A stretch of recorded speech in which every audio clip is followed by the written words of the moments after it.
Hello hello hello, good morning everybody.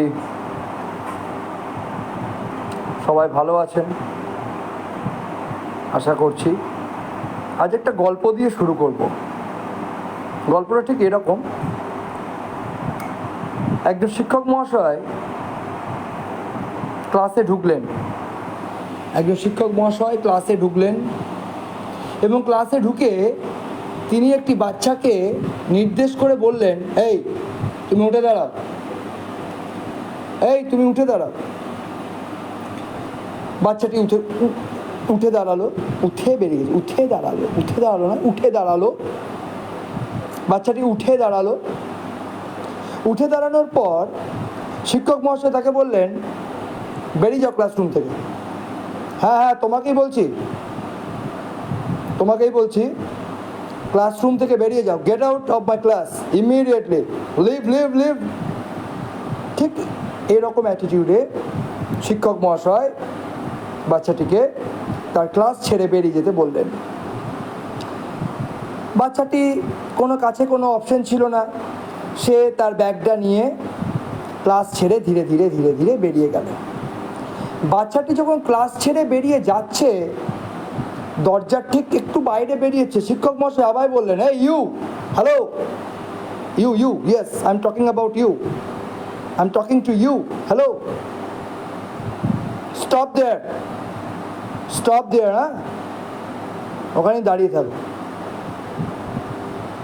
বাচ্চাটি ওখানেই দাঁড়িয়ে পড়লো চুপ করে, হাতে ব্যাগটা নিয়ে। এরপর শিক্ষক মহাশয় ক্লাসের দিকে ঘুরলেন এবং ক্লাসের বাকি বাচ্চাদের বললেন, তোমরা কি জানো ওই বাচ্চাটিকে আমি কেন বাইরে বের করে দিলাম? তোমরা কি জানো যে বাচ্চাটিকে একটু আগে আমি বের করে দিলাম, ওর কি দোষ ছিল?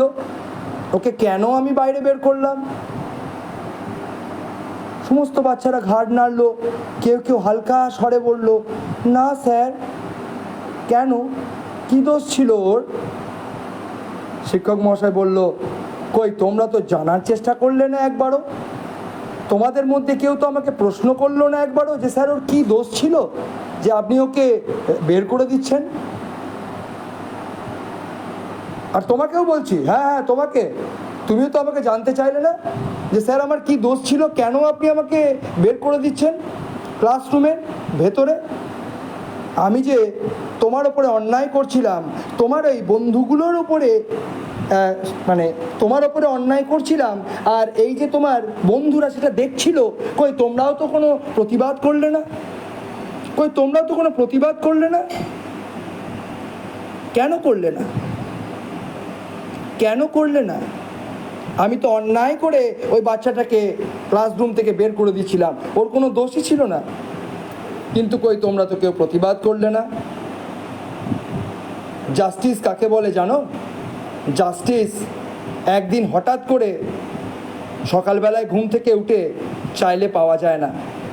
একটা জাতি জাস্টিস তখনই পায় যখন তাকে ছোট্ট বয়স থেকে শেখানো হয় যে প্রতিবাদ করতে শেখো, অন্যায় করলে প্রতিবাদ করতে শেখো, জিজ্ঞাসা করো আমার কি দোষ ছিল যার জন্য আমি এই শাস্তিটা পেলাম। আর এটা প্রাপ্তবয়স্ক, দাড়ি গোঁফ বেরিয়ে গেছে, চুল পেকে গেছে, সেই সময় যদি আমরা একদিন সকালবেলায় উঠে আমাদের মনে হয়েছে আমাদের জাস্টিস দরকার, তাহলে সেই জাতি বা সেই দেশ জাস্টিস পায় না। জাস্টিসের যে মূল যে বীজ, সেটা একদম বাচ্চা বয়স থেকে বাচ্চার মধ্যে ঢুকিয়ে দিতে হয়। জাস্টিস মানে প্রতিবাদ, জানতে চাওয়া যে আমার কি দোষ ছিল স্যার যে আমাকে আপনি ক্লাস থেকে বের করে দিলেন, আমার কি দোষ ছিল স্যার যে আপনি আমাকে মারলেন? মারতেই পারেন, আপনি আমাকে ক্লাস থেকে বের করেই দিতে পারেন যদি আমার দোষ থাকে, অবশ্যই। কিন্তু শিক্ষক মহাশয় বলে উঠলেন, তোমরা তো কই আমাকে কেউ জিজ্ঞাসা করলে না, হ্যাঁ, যে আমার কি দোষ ছিল, ওই ছেলেটির কি দোষ ছিল? জাস্টিস তারাই পায় যারা অপরের ওপরে অন্যায় হচ্ছে দেখে তার প্রতিবাদ করতে জানে বা শেখে। জাস্টিস তারা পায় না যারা অপরের ওপরে অত্যাচার হচ্ছে দেখে চুপ করে বসে থাকে, ভাবে যা হচ্ছে ওর ওপর হচ্ছে, আমার কি।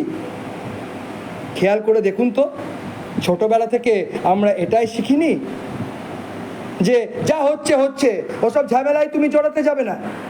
রাস্তায় যা হচ্ছে হচ্ছে, সমাজে যা হচ্ছে হচ্ছে, স্কুলে যা হচ্ছে হচ্ছে, যার উপরে অন্যায় হচ্ছে হচ্ছে, তুমি ওসবে যাবে না, তুমি ওসবে যাবে না।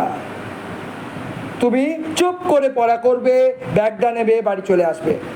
তোমার ডিউটি নয় ওসব দেখা, কার উপরে অন্যায় হচ্ছে, অন্যায় হচ্ছে না, কি হচ্ছে না হচ্ছে না, একদম চোখ বুজে যাবে, ক্লাস করবে, বাড়ি চলে আসবে। কি করে আমরা জাস্টিস পাবো? এটা একটা জেনারেল কথাবার্তা, কাউকে উদ্দেশ্য করে নয়, কোনো রাজনৈতিক নয়, একদম অরাজনৈতিক একটা টপিক।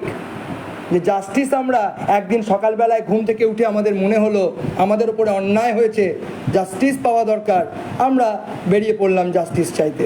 সত্যি কি আমরা জাস্টিস পাবো? আমরা কি ছোটোবেলা থেকে জাস্টিস চেয়ে এসছি?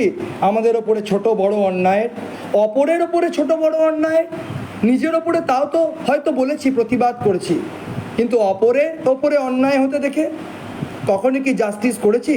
সহকর্মী, বন্ধু, স্কুলের সহপাঠী, একই জায়গায় কাজ করি, কলিগস, রাস্তায় চলা কোনো অচেনা ব্যক্তি, তার উপরে অন্যায় হওয়া দেখে আমরা কি তার জন্য জাস্টিস চেয়েছি? যে আজ আমরা এক্সপেক্ট করছি আমরা আজকে জাস্টিস পাবো, আমার জন্য কেউ চেঁচাবে, আমার জন্য কেউ কথা বলবে। কেন? কারণ আমি কারোর জন্য চিৎকার করিনি, আমি কারোর হয়ে প্রতিবাদ করিনি। আজকে আমি এক্সপেক্ট করছি সাডেনলি সবাই আমার হয়ে চিৎকার করবে, আমাকে বলবে যে আমার ওপরে কেন অন্যায় হচ্ছে, আহ আহ লাগছে আমার, তোমরা তো বলো আমার যন্ত্রণা হচ্ছে, আমি কষ্ট পাচ্ছি, কেউ তো বলো। সবাই চুপ, কেউ উত্তর দিচ্ছে না। কেন উত্তর দিচ্ছে না জানেন? আপনি প্রতিবাদ করেননি যখন তারা কষ্টে ছিল, আপনি শেখাননি আপনার প্রজন্মকে যে যখন মানুষ কষ্টে থাকে, অন্য মানুষ তার উপরে অন্যায় হয়, তখন প্রতিবাদ করতে হয়। এটা একটা আইনের ক্লাস ছিল। যে স্কুলের কথা আমি বলছি, এটা একটা যুক্তরাষ্ট্রের, আমেরিকা যুক্তরাষ্ট্রের একটা আইনের ক্লাসের মানে ঘটনা বা গল্প, যেখানে আইন যে মাস্টারমশাই শেখাতে এসছেন, সেই মাস্টারমশাই এইটা দিয়েই ক্লাসটা শুরু করেছিলেন বাচ্চাদেরকে শেখাতে, সেই সমস্ত আইনের স্টুডেন্টদের শেখাতে যে জাস্টিস কি, কিভাবে জাস্টিস পাওয়া যায়। এটা একটা স্টোরি, এর সঙ্গে কোনো রাজনৈতিক মিল যদি থাকে তাহলে সেটা কোইন্সিডেন্ট, সম্পূর্ণ অরাজনৈতিক।